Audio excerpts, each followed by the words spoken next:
जय हिंद साथियों, आप देख रहे हैं प्रहारी मुंबई न्यूज़। आज हम आज़ाद मैदान पुलिस स्टेशन आए हैं। यहाँ के डिटेक्शन के ऑफिसर एपीआई लीलाधर ने एक बुक लॉन्च की है और उसी सिलसिले में इनसे हम बात करने के लिए यहाँ पर आए हैं। हम चाहते हैं इनसे बात करेंगे और किस तरह से इनको इस बुक की प्रेरणा लिखने को मिली है, इस सब बारे में हम बात करेंगे। सर, अभी आपने जो एक बुक लॉन्च किया है, तो इसके लॉन्च करने का आपका इसके पीछे का उद्देश्य क्या है? अच्छा सवाल आपने पूछा है। मेरा नाम है लीलाधर पाटिल। मैं आज़ाद मैदान पुलिस स्टेशन में डिटेक्शन ऑफिसर हूँ और ये काम करते करते मैंने एक किताब लिखा है। ये किताब लिखने का मेरा मेन उद्देश्य यही है कि जो गरीब घर के लड़के हैं जो पुलिस भर्ती कर रहे हैं उनके लिए मराठी ग्रामर ये जो टॉपिक है ये बहुत ही क्लिष्ट है, समझ में नहीं आता है। और मैंने मराठी ग्रामर की इससे पहले 3 किताबें लिखी थी। वो पूरे महाराष्ट्र में बेस्ट सेलर है। स्पर्धा परीक्षा मराठी व्याकरण पहला था, दूसरा था शब्द सामर्थ्य, तीसरा था DED CET के लिए और ये चौथा था।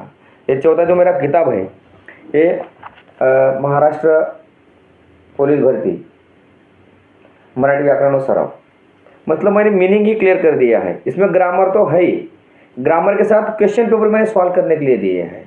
मतलब एक ही किताब में ये पूरा मराठी ग्रामर बच्चों का खत्म होना चाहिए, यही मेरा मेन उद्देश्य है।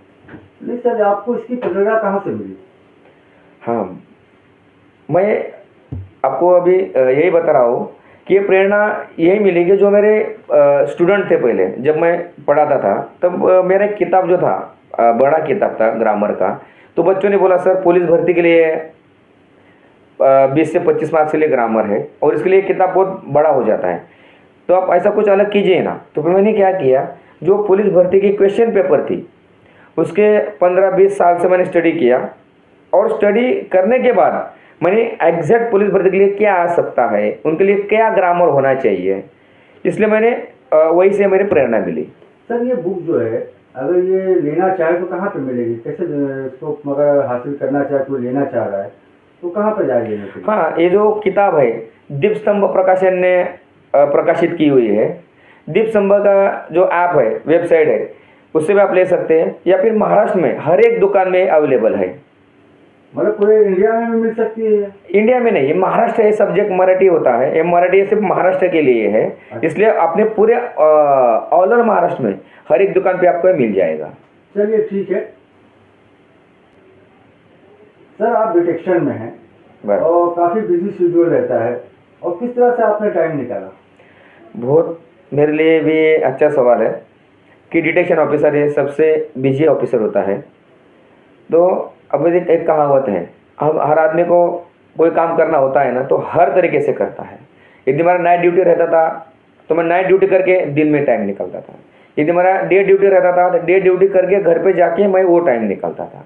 ऐसे मैंने बहुत ही हार्ड वर्क किया और इसमें मुझे मेरी वाइफ का बहुत साथ मिला, क्योंकि मेरी वाइफ भी MA DED है, वो भी मराठी में उन्होंने MA किया हुआ है, तो उन्होंने भी मुझे ये किताब बनाने में बहुत हेल्प किया हुआ है। तो क्या आपको ये जब आप स्कूल लाइफ में थे या कॉलेज लाइफ में थे तब से आपको ये शौक था कि आप इस तरह से जो बच्चों को जो तकलीफें हो रही है ग्रामर को लेकर, तो आप आगे चल के इसके लिए कुछ करेंगे, आपकी ऐसी पहले से तमन्ना थी? नहीं, ये इसके पीछे कहानी बहुत अलग है कि मेरा गांव है जलगांव से मेरा टिपिकल मेरा जहाँ पे हम रहते हैं वहाँ अहिरानी ये लैंग्वेज बोली जाती है। और जब मैं MPSC कर रहा था तो तब मेरा कलीग ऑफिसर था, उसके बाद बहुत बढ़िया नोट्स थे मराठी ग्रामर के, क्योंकि एक बड़े से हार्ड सब्जेक्ट था। तो मैंने उससे नोट्स मांगा, अरे यार मेरे को दिखाओ कैसा नोट्स है। फिर उन्होंने बोला कि नहीं मुझे नहीं देना नोट्स, मैं क्यों दूँ, तू तेरा बना। तो मुझे कहीं तो एक गिल्ट फील हुआ, अरे यार इसमें और मुझ में क्या अलगपन है, यदि वो बना सकता तो मैं भी बना सकता हूँ। फिर मैंने क्या किया सर, पूरे महाराष्ट्र के जितने भी मराठी ग्रामर के किताब थे वो, और मराठी मतलब पहले से लेके जो शब्दकोश है एंड तक वो सब मैंने पढ़े।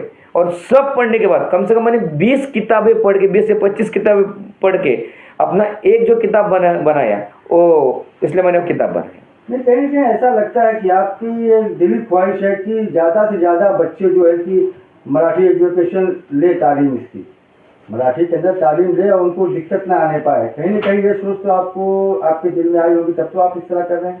सही बात है।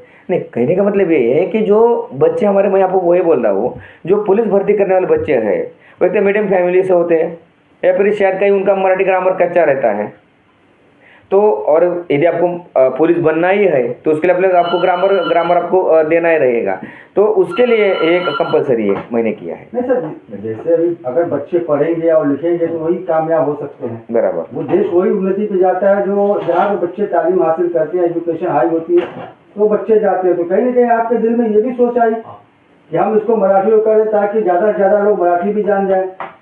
सही बात है, क्योंकि मुंबई शहर ऐसा है कि सारे हिंदुस्तान से लोग यहाँ पर आते हैं और बहुत से लोगों को दिक्कतें होती है, मराठी नहीं आती उनको।